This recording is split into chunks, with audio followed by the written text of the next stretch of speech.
And tomorrow, President Carter's casket will make its way to the nation's capital. 11 Alive's Karis Belger is live for us this afternoon at the Carter Center. Karis, we know these plans have been in place for years now, but how will the next 24 hours play out? In place for years and meticulously planned. It'll all begin tomorrow with a final ceremony here at the Carter Center at 9:30 in the morning. At that point, former President Carter's remains and his family will make their way to Dobbins Air Reserve Base, where a special flight will take them to Washington, D.C. at 10:40 a.m. They're expected to arrive in the nation's capital around 12:45 in the afternoon, where the late president's remains will be transferred to a hearse.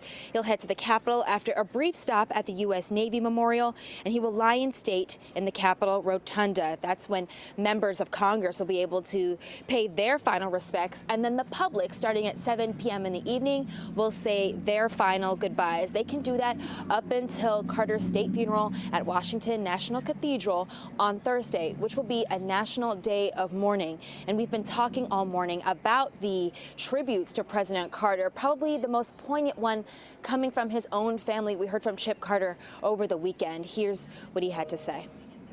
His job was so much more than doing family stuff, so we didn't lose touch, but you had to get an appointment in advance. And that giving up of that time and sharing that was something that affected our family, because we didn't have our parents as much as we could have. And I want to thank them for the sacrifice that they made. But just know that while we mourn my grandfather's passing, I know in my heart, and you all do, that his legacy will live on.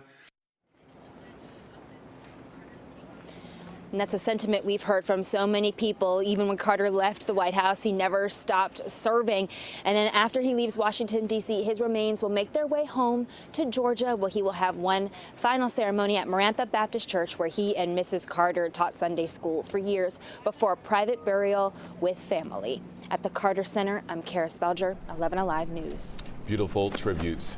Karis, thank you so much. And our Cheryl Preheim and Faith Jesse will be live up in the nation's capital tomorrow ahead of the services for President Carter. Right now on 11 Alive Plus, you can stream extended coverage of Jimmy Carter's life and legacy.